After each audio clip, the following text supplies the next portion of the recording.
Hi, everyone. Welcome to my practice talk for the Ecological Society of Australia's upcoming 2024 conference. I'll be co-organizing a symposium on ecological forecasting for this conference, which I'm very excited about, along with Glenda Wardle from University of Sydney. So please check it out if you're going to be around, but I'm just hosting this as a quick practice just to have my slides out there for anyone who can't attend the talk, in case you find it useful. I only have 5 minutes for this talk.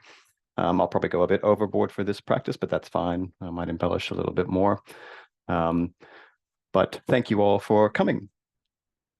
So while acknowledging the traditional owners on the land on which I do my work, which is in Brisbane, in Queensland, Australia, I came across this nice passage about the artwork that University of Queensland likes to use for its branding on acknowledging traditional owners. And it's really appropriate, I think, for the idea of ecological forecasting. So the name of this artwork is A Guidance Through Time.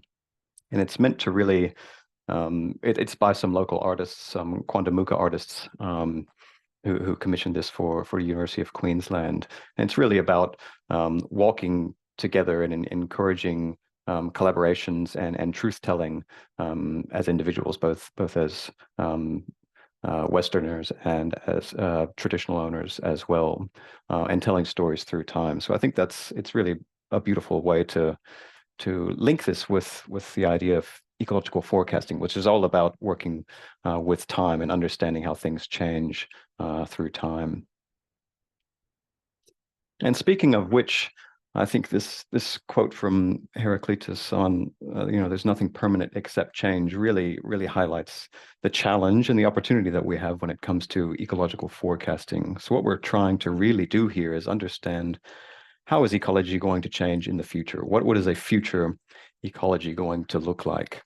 And it's very easy to fall into this sort of mindset that we can just use past data to predict what's going to happen in the future. But we all know that things are changing very rapidly in the landscapes around us, both as a result of human-driven change, but also natural change as well.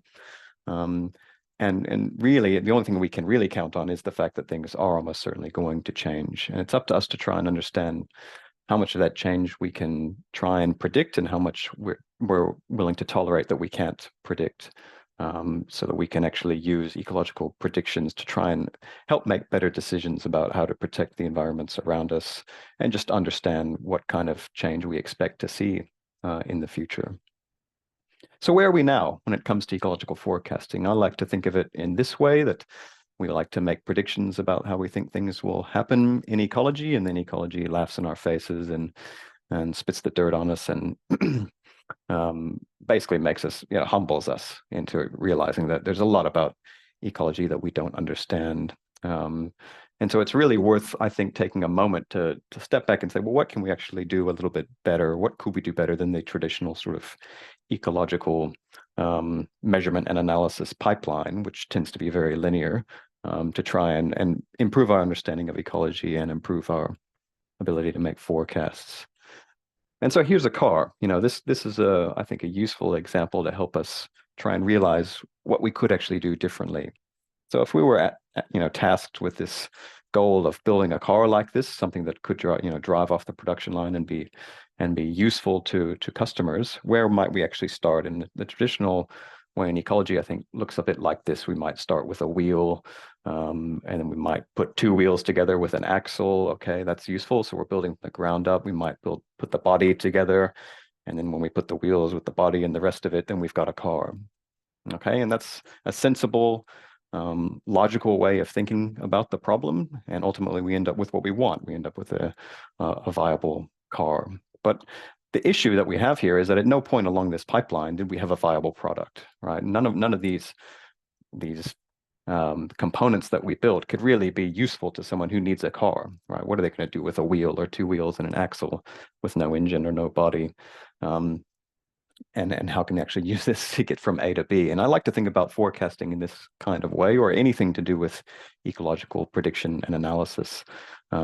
Really, what we prefer to do is something kind of like this. We might start with a skateboard, which you can actually use for something, and then build that up in complexity to a scooter and a bicycle, etc., until we get to the point where we've got what we wanted. But at every point along this pipeline, we have a viable product that could actually be useful to someone, even though we know we're not happy with the level of complexity of that product.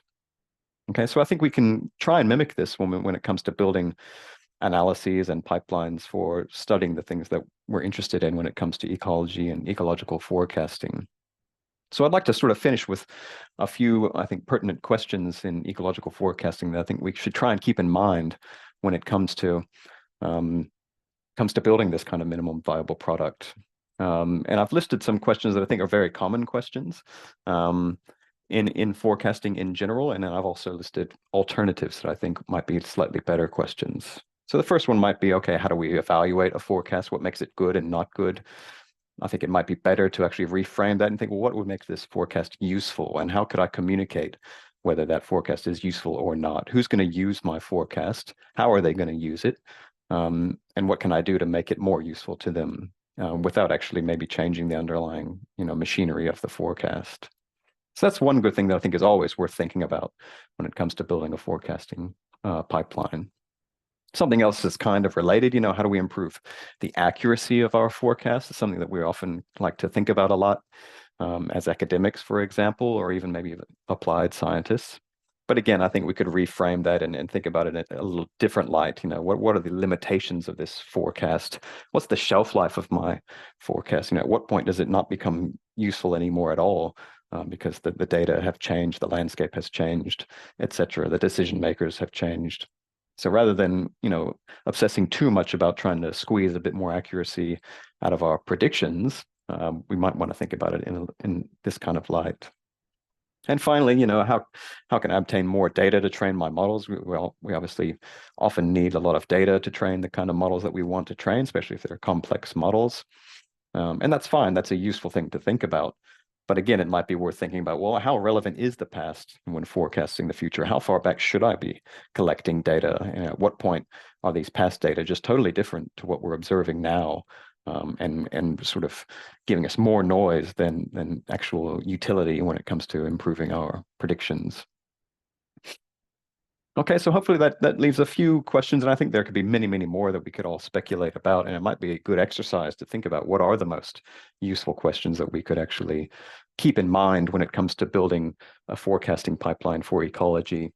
I think that would be a really nice way to end this kind of symposium, and hopefully we can get there in this conference. But thank you all so much for attending my talk. That was brief but quick.